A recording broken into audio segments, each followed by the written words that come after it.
Hello and welcome to Poorly Made Videos. This is your host, Bear Arms and Fire speaking, and today we're going to play Darkest Dungeon. This is a super neat role-playing depression, madness, adventure simulator. And our town's name, of course, is going to be Barest. Or Barest, if you want.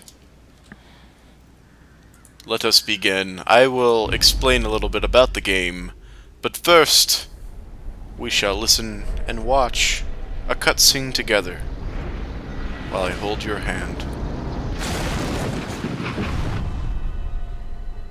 You will arrive along the old road. It winds with a troubling, serpent-like suggestion through the corrupted countryside, leading only, I fear, to ever more tenebrous places. There is a sickness in the ancient pitted cobbles of the old road, and on its writhing path you will face viciousness, violence, and perhaps other damnably transcendent terrors.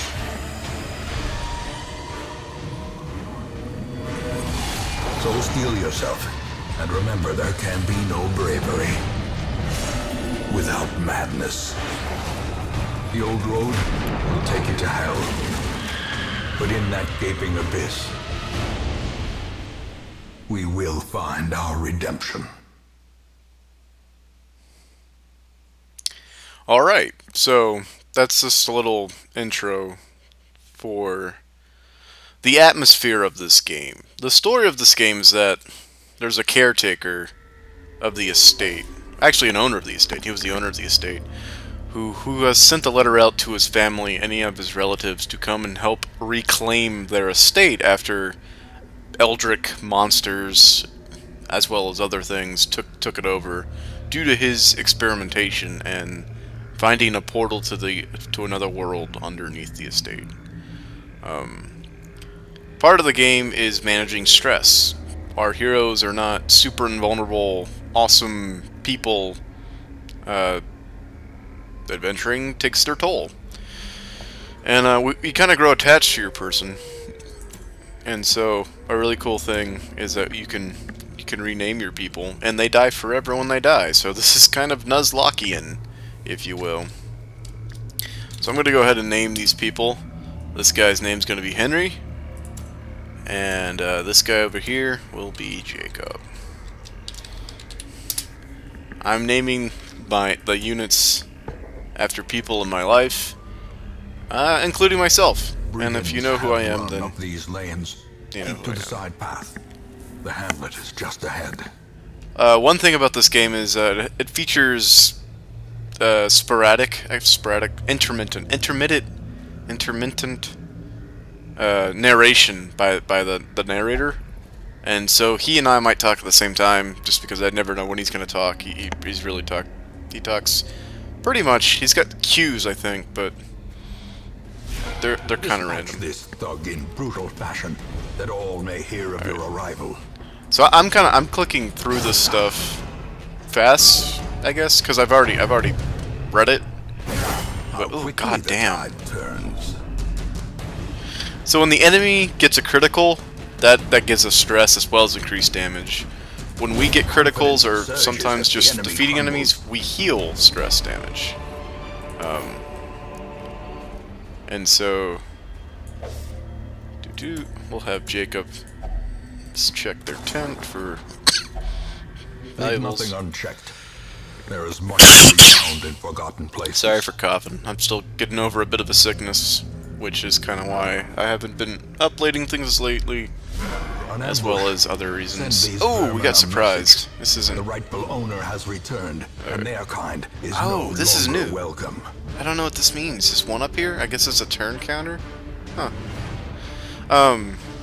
This game is still in early access, so it's not complete yet. In a way that's good, because that means there's more on the way, but in another way that means we can get to a point in this playthrough that that means there's nothing left to do, because it's not released yet. So that might happen. I don't really foresee that happening, because I've been playing this for a good 2 weeks now, I think, and I haven't run out of things to do in the game. But then again, I'm actually really bad at this game. Like, this is the tutorial, so I'm doing kind of okay. Oh wow, I actually got a key. You're like, oh, what does that mean? Well, it's because this is a trapped chest, and 100% of the time, it's like you don't get anything from it. But if I have a key, maybe... Oh. No. Oh. Never mind. Anyway, we completed that quest. And, so now, basically, what that quest did was it got us to town. Ooh, here's something to talk about. After missions, if they've gone well, you have the option of clicking this mask. If you don't click the mask, nothing happens. If you click the mask, your unit will get a random trait. There are good traits, which are, you know, see this happy side, and then there are bad traits, which are the bad side. And you kind of can tell if it's going to be good or bad, but sometimes it's more random. Nobody stressed out too much, and we didn't take too much damage, so I'm going to click on it. We got minus stress relief in the Weald, which is one of the dungeons, and we got 15% stun resist, so that's pretty good. I think that's balanced out really well. Welcome home, such as it is. This squalid hamlet, these corrupted lands, they are yours now, and you are bound to them. Alright, so here is the Barest Estate, or the Barest Estate, however you want to pronounce it. And it's really run down. It's gone to shambles, but we're going to rebuild it. That's kind of the goal of this game. Rebuild it and vanquish the evil that is in it. And to help us along on our quest are heroes that we get from the stagecoach. The game runs on a week system, meaning like every dungeon takes a week to do, and everything else is on a week basis. Like, we'll get new heroes every week, and then as we unlock other things, they are available per week. Most will end up here, covered in the poisoned earth, awaiting merciful oblivion. Okay, so we've got a this is a Vestal, who is basically the best healer in the game. Unfortunately, she did not come with the best heal in the game. That sucks, but it's okay. This will be Jamie. And now we have the Plague Doctor. And I learned recently by reading the official text and stuff that the Plague Doctor is actually a girl. And all of my playthroughs I've been naming the Plague Doctor after a friend of mine who was a he. So instead we need a girl name. Excuse me. Huh. Who shall this be? Who shall this be? Who shall this be? I'm not sure who this is. Because I've been naming the Plague Doctor after my friend who's a librarian. You know, I'm just gonna keep doing that. Even though, James, you're not a girl. But you're a girl in this. Oh, and a cool thing about being in town is it goes through this weird day-night... Not weird. It's a normal. It goes through a day-night system while you're just sitting here. That's kind of fun. But that's all we can do right here for now, so instead... Oh wait, no, there is something else we can do. Madness and morbidity. So we've got these... Your work begins. We've got these things, these heirlooms, and we can use them to increase some of the buildings. What I'm going to do, since this is kind of early game, I'm going to upgrade the network and the barracks. Arrive, foolishly seeking fortune and glory in this domain of the damned. I kind of like the narrator, but sometimes it's kind of like, dude, I'm trying to do a show here, but it's fine. So now we've got this map, and these are the dungeons we can go to. Right now we can only go to the ruins. We unlock the Warrens and the Weald, and then these two regions will be added sometime in the future. With I think this being, you know, typically when the name of the game is in the game, that's like the penultimate, I mean, not penultimate, the last thing you do. So, that's why I think the game isn't done yet, technically. Alright, so now I'm going to put my people down. And this order down here is the order in which they're lined up for battle. And you might be wondering, well, how are you deciding where to put people? Based on what skills you have, and you can unlock these later, it shows you where they like being to use those skills. The circles are like, you know, in order, first, second, third, fourth, and so like all of the Crusaders are in the first two positions, so he wants to be in the first two.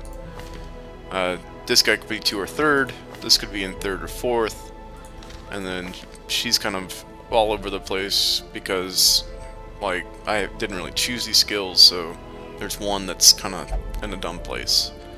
But, so that's how I picked. So now we get to the provision screen. For every dungeon you pick to do, you have to provide for your adventurers to go through it. This is a shorter mission, so I'm going to take 8 food, 6 torches, an anti-venom, some bandages, and a skeleton key. And you kind of learn by playing what you need for missions, but I don't know, that's all we really need for now. Uh-oh. Blue circle. Okay. So now we go to the ruins. Must be driven back. And what better place to begin than the seat of our noble line? So each mission has a goal. This is complete 100% of room battles.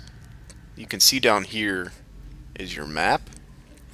So you got to go to each one of these rooms and complete the battles there. There might not be a battle in the room, but regardless, you have to go to the room. I forgot to grab shovels. Oh gosh, darn it. Even the cold stone seems bent on preventing passage. Oh. So I forgot to bring shovels, meaning we have to do this by hand, which means tools of iron, we get stress and our light goes down a bit. I can't believe I did that. But anyway, Jacob, why don't you, oh, okay, no, apparently I'm gonna check out the loot. Ugh.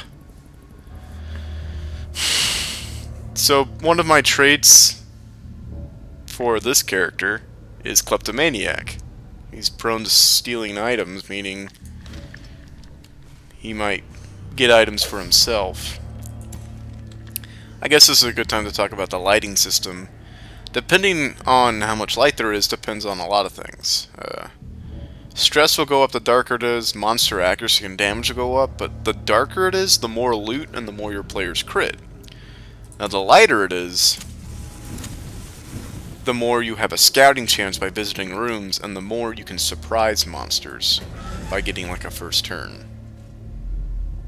And we didn't have to go here anyway, so but the thing is, you never really know.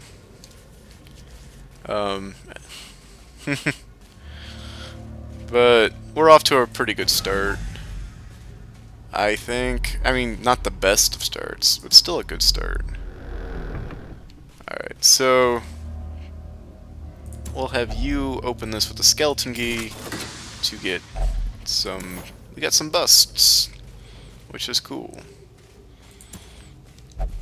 I guess I can explain that, zooming in on this map down here, each one of these squares has the potential to be a thing. So, in that square, we had a trap. The trap maker's art. In this square, we got hunger, by his own eyes. which is why you bring food. If you don't have enough food to eat during the hunger thing, you get stress damage. Alright. Hey, we surprised them. That's cool. So, gonna go ahead and use a grape shot blast on these, which will hit 3 of them for 2 to 5 damage. They dodged. That's what you want. Blinding gas will stun them. Stun the ones in the back. So hopefully these get stunned. Because typically I found in this game, the enemies toward the back are the ones you wanted to kill first. And then we'll just go ahead and hit her. And heal 3. And then just a smite to the brawler. Alright. It's now turn 2. there's a trade-off with stunning. Each time you stun an enemy, they get buffed for stun resistance. Does that mean don't try? No, that just means it might be harder to do. Alright, so we got a bleeding guy, so we hit a bandage. And then he's not bleeding anymore. Hit them this time? Yes. Oh, no, no, no, no, no. I hate... Gosh. So our Crusader got stunned and moved. So he's not going to be able to do anything this round. Gonna go ahead and throw out a judgment on this person just to kill her. As the fiend falls, a faint hope blossoms. So one thing I'm noticing is there's these little markers next to everybody, and once their turn is over, they use their markers. So that's new to me. That's why I'm pointing it out. Press this advantage. That's cool. Give them no quarter. So now we can try to stun like this guy. He dodged it. It's okay. Noxious Blast is good on bone units, skeletal units, because skeletal units can't bleed, but they can be blighted. And Noxious Blast gives you 3. Alright, and Zealous Accusation. Confidence surges as the Pretty enemy good. crumbles. Double move that hits people in the front. We'll go ahead and use Party Heal for no reason. And Smite.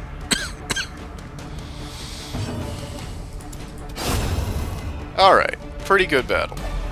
These nightmarish creatures we can actually be got a felled. trinket. They can That's be cool. beaten. Alright, now we'll send you, Jacob, to look at the chest. If we had a key, we'd get more from it, but that's fine. Alright. And we move on to the next room. This is, you know, the bread and butter of the game. Gosh darn it. Ancient traps Is lie kind of in just wait, clearing up, unsprung and thirsting for blood. fighting enemies, looking at traps, and sending James to read books. And James got stressed out. So you might be wondering what happens when you reach 100 stress, which is the max. Well, let's just save that. We'll save that to discover together. I mean, I know what happens, but I'm not going to explain it. It'll be fun. It'll be a surprise. Jamie! Jamie, stop setting Ambushed off by traps! foul invention. Gosh! Now we got a box. Boxes usually have loot in them.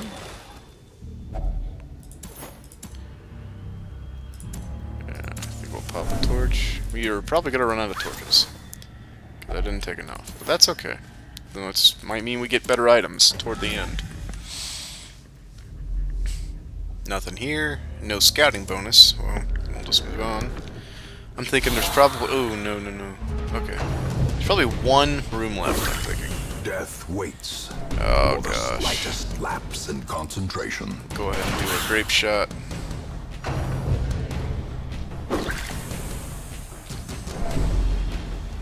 The stress is piling up on our units here. Jacob's about to stress out.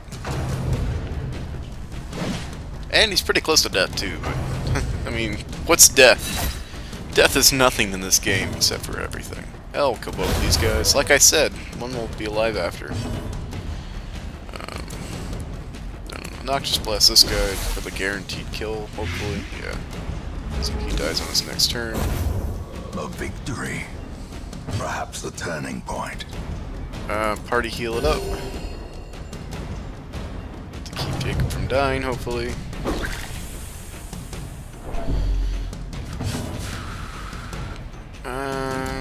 Grape shot will probably kill. Yeah. And then this guy's dead either way. Oh, he resisted, but he's dead either way anyway. Like I said, he's gonna dodge and he'll be alive. Finish him, Jacob. Good job. This expedition at least promises success. Alright. And we get a torch. Yay. Oh, and we get a torch.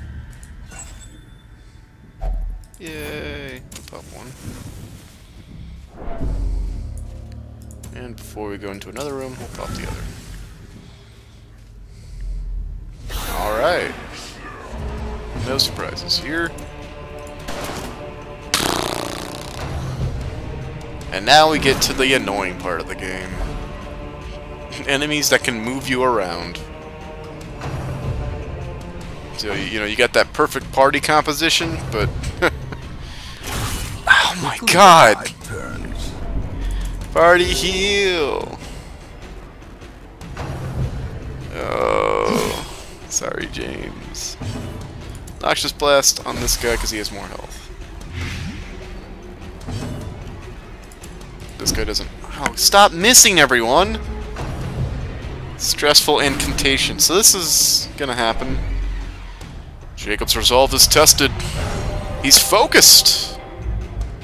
A moment of clarity in the eye of the storm. Sometimes heroes respond to the onslaught of stress by becoming heroic. This elevated state of performance will last until they camp or return to town and confer stat bonuses and other benefits. So, two things might happen when you reach 100. Either the unit gets completely stressed out and crazy, and like does random things, or they get super focused and become ultra units. There's honestly no way to tell which will happen. And it's random per unit, too.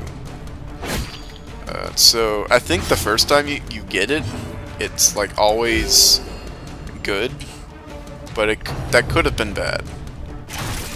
And he's not invincible, so it's still kind of bad. Hit this guy! Oh, I did stunning blow. That was an accident. Oh well. Oh, I guess Dead White's not too bad. The stun's pretty bad though. I'm just gonna keep doing Divine Comfort to party heal. Because even though it's not doing a lot, it's doing something. You couldn't have critted there, buddy? Ah, good dodge. Although, you being in the back, probably not as good as you being anywhere else. But it's fine. Oh, here's another mechanic. Jacob is now on death's door. That means his heroes repeat. It's at 0. They get stat penalties while they're in this state, and any further damage has a chance to kill them. So they aren't outright dead, but they are pretty close to being dead. What that means is we're on a time limit. We gotta start killing off some of these people. So I'm gonna go ahead and use Battlefield Medicine on this guy. Oh, okay. I had a chance to cure both. Luckily, the AI is kind of stupid when the game starts out. Come on. Set the stage for heroism. But it's kind of stupid in that they don't really target the same unit over and over again. Which is how I would do it. But he's now off Death's Door, so the penalties are gone. But he still doesn't have a lot of HP. Hey, cool. We killed that guy. Does not dissuade the sharpened blade. So unfortunately, you can't do anything, so I'll move him up. Good dodge. And we'll just Noxious Blast this guy.